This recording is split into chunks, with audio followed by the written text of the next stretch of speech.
I'm sure you know how wonderful it smells. Okay? But I always kind of parallel with tripe. If anybody's a raw feeder, they know how good tripe is, right? And you know how bad tripe smells. So, and we know that dogs like really smelly things. So, this is one of my favorite products because it's a twofold product. I drink this product every day. I drink a pint of this product every day.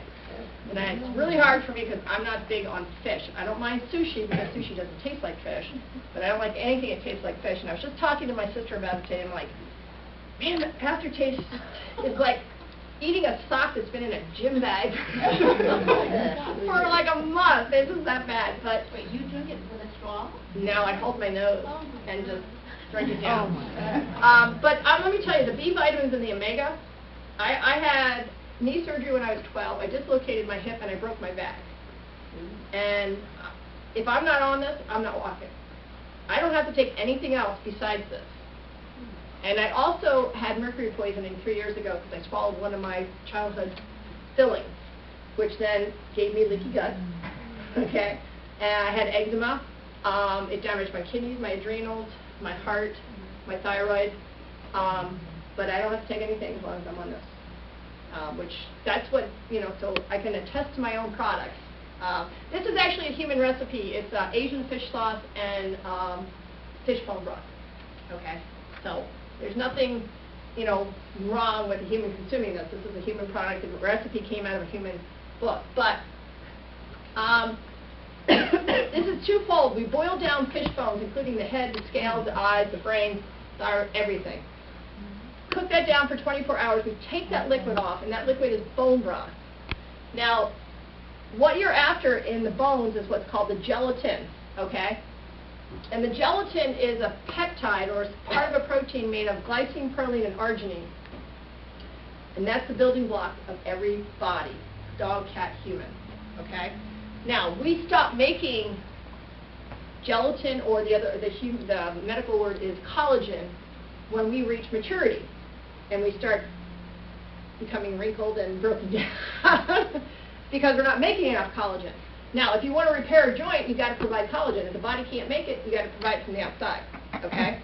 So that's why this is, to me, is so important. So if you want to remember the lining of the digestive tract, you need that gelatin to support that lining, okay? That could actually close up the holes in the leaky gut. All right. Now, the other part of this product is we take sardines and we ferment them for 3 days, and that's the smelly part. Now, I don't like fish oils because, again, it's fractionated. They use chemicals to remove that oil. It gets damaged by light, by heat, by just, by the time they get it out of the fish, there's a debate on, is it really good for you or is it really not good for you? When you consume your omegas in a whole fish form, remember whole fish, all the other parts, how it makes it work, you ferment that, man, you just concentrate all that good stuff. They actually did a very informal research. They took sled dogs and they fed them fish, and they took the same type of sled dog, the same type of fish, but they fermented it. And the dogs that got the fermented fish pulled twice as long and twice as much weight, okay? Because remember, it made energy, okay? I can tell the omegas in this because my hip is from where I had it dislocated. Man, if I sit in that car for 5 minutes and I don't have my fish stock in me, I'm in pain. But as long as I have my fish stock, and that's cool to me because I can relate to the dog. They got to get up and are slow, and I know it works because it works for me. So very unique. I know it doesn't smell good, but it's worth putting up with the smell. Yes. Is your skin better too? My skin is better. I have no eczema. I was literally head to toe eczema, and I don't have a patch of eczema on me. So yeah, it actually fixed that for me. So what's the difference in the healing properties of the fish stock versus the milk? Well, if it's a financial concern, I tell people to go with the fish stock. Because you got your probiotics in there from the fermented sardines, and you got your gelatin. Okay? But this is not a food that can sustain an animal like the goat milk can. So I'm really torn between that and maybe some nutrients we might be missing that the goat milk can fill it. Now, in a perfect world, like my puppy's world, he gets fish stock, goat milk, kefir, and raw diet. He's getting all the probiotics he could possibly get. Now, I want you to think of something else. Oh, yeah, go ahead. Oh, I just wondered in that realm where if you, because of cost, if you alternated. Yep, that would be great. Okay. That would be great, too. That would be another way of that way they're getting the gelatin. And keep in mind, these probiotics are going to be different than the probiotics that are in the milk.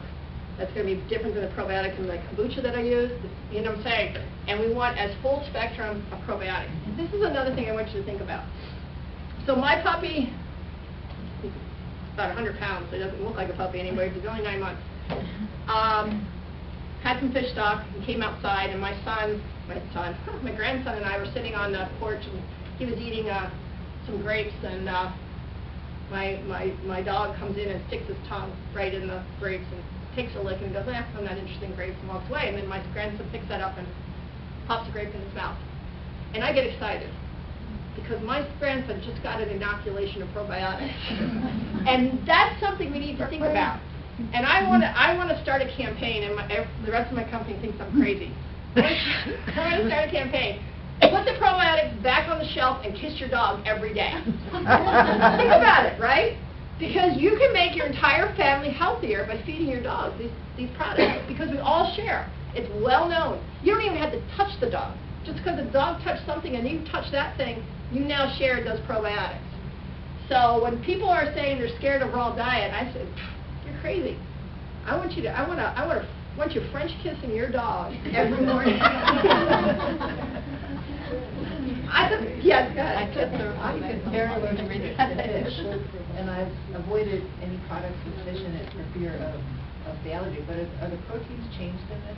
A lot, but I can't guarantee you. You know, you have to, it's trial and error. So if it's an anaphylactic reaction, make sure you have your EpiPen, and I know they're expensive right now. But, you know, it's never 100%. But, like I said, if I pour this on food, proteins that dogs can't handle, and we let it sit 8 to 12 hours, it's amazing. It's the same concept of Science Diet. They made a product called ZD, and they broke up the proteins, but they did it unnaturally. And that's actually bad because the byproduct there is MSG. But this is the same concept. Take your proteins and pre-digest them so that when they go into the body, the dog's body doesn't react to them. So that's what that is.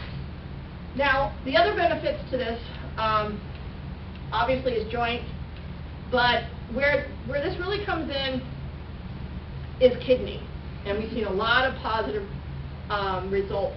The kidneys make an amino acid called arginine. Arginine cleans the blood. Okay, takes the metabolites and gets it out of the blood. So when the kidneys stop functioning, the arginine isn't made. Well, this is high in arginine. Remember, gelatin is arginine, lysine, and choline. Okay, I've seen this done. Take a stage 4 cat and put him back into stage 2 renal failure. Okay, you just bought that cat a whole lot of time. Okay, by being able to move them that far. So actually, my mother, her kidney values on the milk diet didn't come back into total normal range. And so before I put this on the market, I had some test product. I said, hey, Mom. She's still with Roxanne, right? She actually moved to me. She lives closer to me. But the really bad thing is I made 250 gallons, and I didn't have room to store 250 gallons in the refrigerator, so I put it in stainless steel milk containers on my back porch. Well, when you don't refrigerate this stuff, the smell gets twice as bad. So I'm pouring this into mason jars and sending it home with my mom, and she's drinking this stuff. And then when we went through the 250 gallons, I started giving her the stuff in the carton. She goes, what happened to the smell? She couldn't even smell the cartons, which smells horrible to me, because she had been consuming the really stinky stuff. And I actually had to fess up to that. She was a little upset with me, but anyhow, she started drinking it from April, and in September they took her kidney values, and they are normal, and they still remain normal today, which blows my brain, because a woman who had damaged kidneys for 30 years, you're not supposed to be able to turn those around.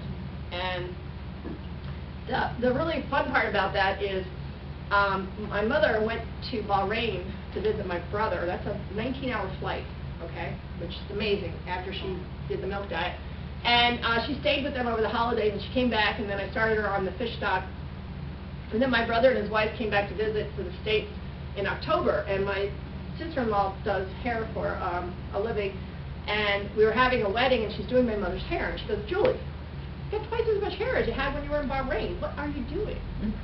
And my mom goes, "Oh, ever since I've been drinking that fish stock, my hair is out of control. I just got so much." She was complaining. I'm like, "Mom, you got twice as much hair." Well, my husband heard that. Guess who drinks the fish stock? He actually filled in. It's not complete, but a bald spot that he had completely bald actually has hair growing out of it now. And I have another customer in Atlanta who is thinning here, and he actually filled in his hair there. You make one more human just putting something in there that's like it rugged. No, I can't. My son said the same thing. My naturopath, my youngest son, because he said this, he considers this the most amazing nutraceutical, and he wants his cancer patients to consume this, but they won't because of the smell. So it's I get it down. It's worth it to me, but I'll try. try it. My sister actually likes it.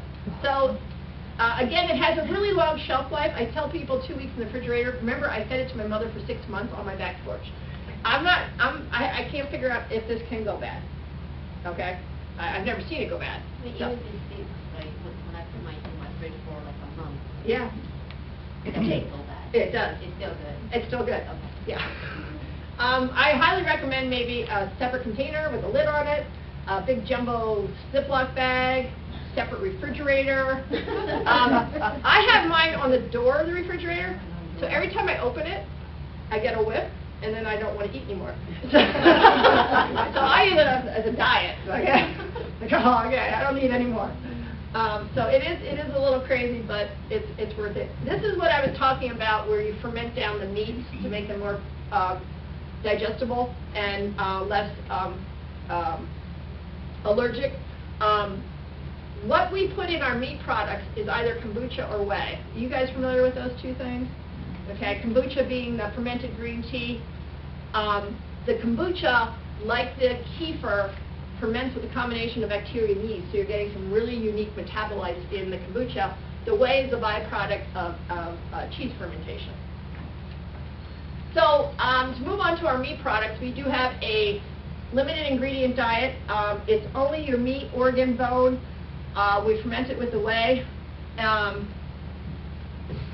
It only comes in the milk cartons. This is a product, like I said, for dogs with allergies. But before I show you that, I just want you to see a video on how to use the milk cartons. Because people get frustrated with the milk cartons. So this is my daughter-in-law, and I made her wear a sleeveless shirt so you can see her tattoos, because I want you to know that we're cool too. Because all those people that I visit with in the stores have the tattoos. So it's now considered art. So you can see, you can actually pour it out. This was actually Julie's first discovery. A lot of people complain about the scooping. My hand gets dirty, right? So you can dump the whole thing out like that, or you can do what I do, is I rip it as it goes down, and then you just squeeze it together with a clip, and I put it back in the refrigerator. Does that make sense? I was told by somebody we were ahead of our time on our packaging. I'm not quite sure I agree with them. I think maybe we're going back to retro. But I just want to give you an example of a case study that we used the straight formula. This is Putty. At this time, he's 4.5 years old. Putty's on 9 prescriptions. Putty's feet are horrible. Putty could no longer walk at this point when they contacted me. And he had been going to a board-certified dermatologist, veterinary dermatologist. And after 2.5 years of medication and changing things, the dermatologist's recommendation was to cut out the webbing and sew his toes together. Oh my God. Mutilation, right? I'm like, are you kidding me? That's your, you know. So the owner decided to euthanize Putty because he felt that was more humane than doing that surgery to him. So he was at dinner the night before he was going to take Putty to be euthanized, and he was with his friend, and he was talking about his dog and the dog's problem, and he happened to be sitting next to a holistic veterinarian. And she said, I overheard what you're saying. You go find some raw pork and you start feeding it to Putty and he'll get better. So this gentleman goes through all the raw diets in the market, whoever's selling raw pork, because raw pork is considered a cooling meat, and that's why this veterinarian recommended it. They called me up. This gentleman called me up. Now, besides being on 9 prescription drugs, Putty was also on Royal Canin for allergies. So this gentleman took a lot of hand-holding. So this was day 1, and you can see in just 3.5 days the difference in his paws by taking him off that medication and just putting him on the pork and the goat milk. And you can see here he had open wounds, and those wounds cleared, and he went from that to that. And Putty is now, a normal dog. The other thing we used with Putty was a lot of acupuncture. And it was really interesting because he'd get better and better and better, and then she'd do an acupuncture, and he would release toxins, and he'd get a little worse, and then get better, until, and the acupuncture really helped this dog to channel the detox out, because this dog was detoxing through his toes. And all we had to do was get all that out of him, and it was amazing how quickly he turned around. What do you recommend a cooling meat? You can probably talk to Dr. Pima more about this, because she probably has a better understanding. In traditional Chinese medicine, certain meats are considered, if they're consumed, that it'll warm up the body. So chicken is a warming meat, and pork, if the dog consumes it, will cool the body down. So when a dog has allergies, his body is so hot, they want them to consume cooling meats. Now, there's different charts, different interpretations. I let the veterinarians do that part, and I just provide the product. And but when we do have allergy dogs, we always go with we always start with the pork, because it's not a common protein that it was used, so they tend to not have allergies to it. And it's a very clean protein, meaning our product, the way the pigs are raised and things, so we get a lot of success with that. So that's the difference. The other thing we add to our food is fermented cod livers. Remember, yes? Back to the last slide. Yes. So does the basic, like pork, does it come in the patties, or is it only? No, the basic pork is straight, that's not complete. We always put that in milk cartons. And that helps people understand that this is not a complete diet, you have to add something to it. So what do you add to it? We add the goat milk, and that makes it complete. But veterinarians might recommend something else. Or some people use, like, Honest Kitchen, Sojo's. It's something that requires a meat base, and plays with it in different ways. Adding the goat milk makes it complete. It's actually very close to being complete. What proportion? Just what's recommended on the goat milk package for the animal size. So there's small 2 ounces, medium 4 ounces, and a larger dog 6, maybe 8 ounces if it's really big. Is that the question you were asking? How much goat milk? How much pork and goat milk would you? Well, the pork, the recommended feeding is by weight. So you feed that, and then you add the recommended amount of goat milk. And then we have our complete diet. We add what's called high butter vitamin oil. Do you guys remember that chart where the protein was jumping on the DNA to prevent? That product right there is very high in that vitamin K2. Okay? Vitamin K2 is found in fermented foods, okay? But there's a very unique form of vitamin K2 that's only found in butter of animals who are consuming rapidly growing grass. And if I hear there's a unique form of anything, I want that in my diet. So that's why we put those in the diet. Now, the goat milk also has that in the diet, okay? And we add the goat milk, oops, I'll flip that one, to the cat food. Now, we don't add any vegetables to the cat food, but we do add carrot fiber.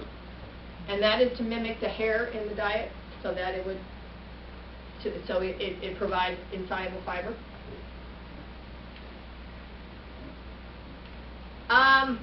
I think I'm just going to skip this. Okay, so we are green certified, and that's important to me. People ask me to put my packaging, my food in plastic bags sometimes, and some people want me to add the little plastic twist top to the milk. And I always tell people, for every one plankton that a fish that eat plankton consumes, they have to consume 36 pieces of plastic first. That's how bad our oceans are. All right? Now, plastic also leaches toxins into food, so we have a lot of responsibility to try and eliminate that. So we are definitely green, and we do that on purpose. Sourcing is important to me. This is extremely, extremely, extremely important to me, because I don't just like dogs and cats. I like pigs, and I like chickens, and I like all animals. And we are working very hard, and we just did a farm tour yesterday. We have started our own livestock farms, and I'm so excited. We were up at the chicken farm, and they were in the building because it was cold and windy, but they had full access. And in fact, they don't have any fencing. They are allowed to access these fields with the other animals, which I think is really awesome, because then they go into the horse fields and they eat the bugs and the manure, and they do that. And then the farmer is actually bringing equipment and processing them right there. So they don't have to get on a truck, that they don't have to have fear. That's the kind of sourcing we are trying to provide, because that energy in that food is going to be a whole lot better than the energy in the food that is going to be transported. We started our own pig herds. We just saw our first litter of piglets that hit the ground. So cute. And we have a local processor, and he's actually going to say a prayer for us for every time before he, unfortunately has to kill the pig, because we have to kill animals to feed animals. I can't avoid that. But he's actually going to say every time, Answers Pet Food thanks you for your sacrifice, so that they know that their life is appreciated and that it's going for a good reason. So I don't have problems feeding meat, but I do have problems that those animals are not respected and humanely handled. And in other countries, they understand and respect those animals that are sacrificing. So we're trying very hard to be good stewards to these animals, and that it brings an even healthier food, for your dogs and cats, because we, again, just can't avoid it. So before we started raising our own livestock, we only used, and we still have to fill in, we're not there yet where we're raising everything, but we only use livestock that are either certified humane or GAP certified. GAP stands for Global Animal Partnership, and that assures that they are being handled humanely. Okay? Our beef is grass-fed, grass-finished, and processed on the same farm. That way you can guarantee there's no GMO, and that there's no, they're not being transported, and there's no fear. I don't know if you're familiar with Temple Grandin's methods of slaughter, but that's to make sure that they're not stressed as they're going in. So that's important to us. It's very important to us. So we do work very hard to make sure.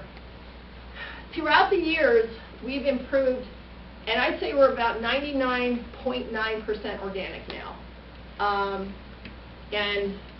We even went from non-organic vegetables to organic vegetables, and now organic fermented vegetables. So we're improving our product line all the time. We're always looking at how we can improve it, and we're always willing to learn. I'm not going to say our formula is never going to change, because if I figure out that we're doing something or could do something better, then I'm going to do that. It drives my son crazy, because every time I change my ingredients, I have to change my packaging, which then costs us a lot of money. But that's important. So for the meat formula, is it also wise to leave it out for a little bit, a few hours, or the texture will grow? Absolutely. It's funny because, we deal with the FDA all the time, and, we're getting tested, and I just say to the FDA, can you just let it sit out for a couple hours before you And they're always like scratching their head going, what do you want that for? I'm like, because the good bacteria is going to kill any bad bacteria that's in there, The other thing that, when you have a more bioavailable or fermented food, you have to feed less. And this really kind of freaks people out. Can you attest to this? For the study too, where they eat less because it's more bioavailable, they're not, the enzymes have been pre-digested, so it's going straight through. But there was a study on that where they did, where they said regular raw and fermented raw. Let me check with my sister. I don't remember that one, but cost is a problem, right? Because we're not all rich and have expendable cash. This is a comparison to average brands. This is Answers for a 30-pound dog, and this is the other brands for a 30-pound dog. There's some brands out there that are not formulated correctly, and I get customers calling me up, and it's a 50-pound dog, and they're feeding 3 pounds of meat. I'm like, are you kidding me? 3 pounds of meat? I mean, how are you affording that, right? And then they start, coming in and feeding ours, and they're feeding so much less. It all has to do with, how it's formulated, how it's available, and we consistently get told that, when they move to our brand, they have to feed less. We also don't put that much vegetable. We only do about 5% vegetable. Some other brands do about 30% vegetable. So I think a lot of people are paying for water versus, meat. So I like to see some vegetable in there, and I think because we're fermenting it, they're getting a lot more out of the vegetable. But a lot of people have different preferences on what they want to feed. Now, I'm all about data as a scientist, and this is Dr. Amy Nesselrod. She's a veterinarian that works for Answers, and she does a lot of the feeding trials for us, and she runs a website called AnswersForVeterinarians.com. In fact, you'll see Allie, Dr. Pima's case study on that website. And when we do feeding trials, we look at all these values versus an AFCO feeding trial and looks at those values. pH of the urine is a very important thing to know when you feed a food, because if your pH is wrong, you can create struvite or oxalate crystals and things like that. Jokingly, I call Julie my ongoing feeding trial. I can adjust the formula. I mean, I'm talking the slightest little bit. She'll call me up and she goes, "What'd you do to the formula?" Remember when I added the cod livers and it made the food even more bioavailable, and one of your dogs had to actually feed less because he was getting a little bit of diarrhea, from feeding too much. So she feeds Answers pretty much exclusively, and she's like my ongoing feeding trial. How many years have you been feeding? 7? Well, I started before with Nature's Variety. Right, so you were together before Nature. So and then I guess I've been with you about 6 years. Yeah, about 6 years she's been feeding our brand. So, anyhow, we're constantly looking at. We also have a whole bunch of other data posted of dogs that regularly eat the brand, that get multiple testing. So, always looking at how we can improve and how it's working over long term, because that's really the telltale. And then we did a 1-year feeding trial for the cats. I knew a Sphinx breeder, and this is one of the babies they produced. And we did not only CBC, chemistry, urinalysis, but we also did echocardiogram, because it's really important that we know we have enough taurine in the food. When I was looking at formulating the cat diet, I started researching what's high in taurine that I can add, and goat milk is high in taurine. That was really convenient. It's extremely high in taurine, which I thought was really cool. So that's another benefit for that. So just to recap, with our brand you get fermented nutrition. We don't do any pasteurization, so it is a true raw. It's a limited ingredient diet that we offer. Our sourcing is the best that we can do. We are green, and we end up being a more reasonably priced diet because you do feed less. So, I apologize, I haven't added 2016, and we're almost out of 2016. I'm a little behind. But this is a website, Truth About Pet Food, and it's run by a woman by the name of Susan Thixton. And I highly recommend this website because she's truly trying to educate people on the pet food industry and how pet food is. Julie, do you know the name of that pet food movie that's coming out that's in theaters now. I have it on my phone. Yeah. It's happening now. She just sent the link out. Yeah, there's a documentary on the pet food industry that's just hit movie theaters, and it's. I was hoping we could maybe have a showing here. I think that'd be a great idea because. But I haven't talked to the manager. I think that'd or be the a doctor. great idea. But yeah, because the pet food industry has not served our pets well at all, and the only way we're going to change it is if we don't pay for those low quality foods, and they go away, you know, because we don't vote with our dollars in the United States. We vote with our we don't vote at the polls. We vote with our dollars, because if you're not going to buy it, they're not going to produce it. Okay, and if you're going to buy something better, then they're going to produce that. So everybody gets to go home with. Am I correct? Yes. Goat milk, fish stock, Yep. kefir, Yep. and meat. Yep.